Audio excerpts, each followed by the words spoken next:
Hello tout le monde, j'espère que vous allez bien. On est parti pour une nouvelle vidéo, nouvel épisode du Daily aujourd'hui. Donc allez, on est parti directement pour débriefer toute l'actualité et elle a été assez chargée hier avec tous les matchs internationaux. Donc on perd pas de temps, on commence directement.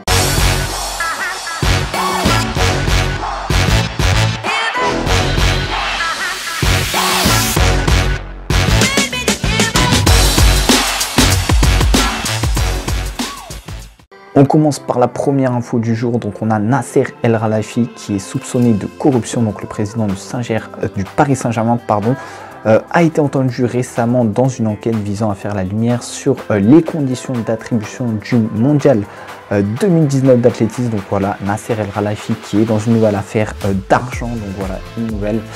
Mais bon, on va voir comment cette affaire va se finir. Pour l'instant, c'est qu'au début. Mais on a eu l'info récemment, donc on vous la partage. Mais après, voilà, c'est pas non plus encore sorti. Enfin, on n'a pas non plus trop d'infos. Mais voilà, visiblement, il y a encore une histoire avec Nasser. Donc à voir comment ça va évoluer. Sinon, on a Anthony Lopez qui est de retour à l'entraînement. Donc voilà, on sait qu'il avait été blessé face au FC Barcelone. Donc voilà, ils avaient perdu 5-1 après un choc à la tête avec Coutinho. Et donc voilà, le gardien de l'Olympique Lyonnais a repris l'entraînement hier. Bon, sinon on a Pierre Médès qui a lâché un petit tag. Donc voilà, il a critiqué le positionnement de Mbappé. Donc il a dit: je suis étonné qu'un joueur majeur joue les utilités en sélection. Donc voilà, il n'était pas très content du positionnement de Mbappé, donc on peut se demander où il veut le voir, donc sûrement en pointe. C'est vrai qu'il voilà, il est très performant, il est très rapide, il apporte de la verticalité au jeu.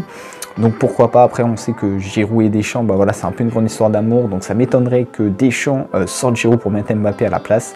Mais bon, pourquoi pas voir, et puis dans les futures années, ça pourrait être très intéressant de le voir évoluer en pointe. Sinon, on a la stat qui est sortie récemment, donc Antoine Griezmann est le sportif français le mieux payé. Donc voilà, le joueur français qui évolue à l'Atlético de Madrid est le sportif le mieux payé en 2018 avec, tenez-vous bien, 33 millions d'euros par an. Donc voilà, c'est une somme juste astronomique.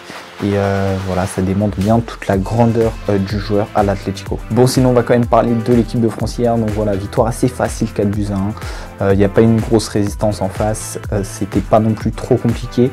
Ils ont bien su gérer, ils ont mis 3 buts rapidement dans le match. Et du coup après, voilà, ils ont géré la seconde mi-temps tranquillement. Pour au final gagner 4-1. Donc voilà, le petit bémol, c'est le but que Lloris a concédé. Voilà, c'est une action un peu bizarre.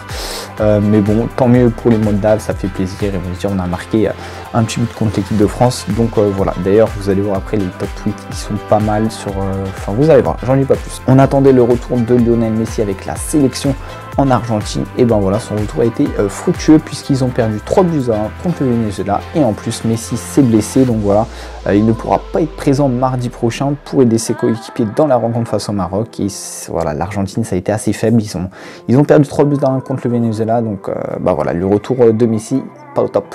Ronaldo et le Portugal ont eux aussi été accrochés par l'Ukraine. Donc voilà, il y a eu un match nul, un partout.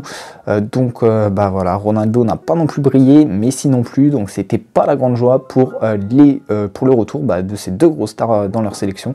Donc voilà, on espère que ça va se passer un petit peu mieux pour les futures rencontres. Sinon, l'Angleterre a gagné facilement face à la République tchèque. Donc voilà, on a notamment eu un triplé de Sterling. Donc voilà, on se souvient Sterling qui était souvent critiqué car il ne marquait pas, car voilà, il n'était pas assez décisif avec l'équipe d'Angleterre. Bah voilà, il fait taire les critiques en inscrivant un doublé hier. Allez, c'est parti, on enchaîne maintenant sur la section des top tweets. Donc voilà, on a eu pas mal de tweets, pas mal de réactions hier. Donc allez, on commence directement. Allez, on commence par un petit tweet sympa. Donc voilà, palmarès de la Moldavie, Mbappé venu chez nous. Donc voilà, en référence à Mohamed Eni. Donc voilà, petit tweet assez drôle. Et c'est vrai que voilà, la Moldavie hier, c'était pas trop ça. Bon, sinon on a Mbappé contre la Moldavie. Donc voilà, ça se réduit à une bonne gamelle. Ensuite, on a Emmanuel Marty qui nous a fait une petite blague. 11h30, le centre tir de Kurzawa vient de retomber du côté de la Sibérie. Donc voilà, petite vanne assez drôle sur Kurzawa. C'est vrai qu'il n'a pas été très bon hier. Bon, ensuite on a Giovanni qui est un peu sévère. Il nous dit: avant je regardais même France il fait ouais, maintenant je préfère même regarder un match de Ligue 2 tellement l'équipe de France ne m'intéresse pas.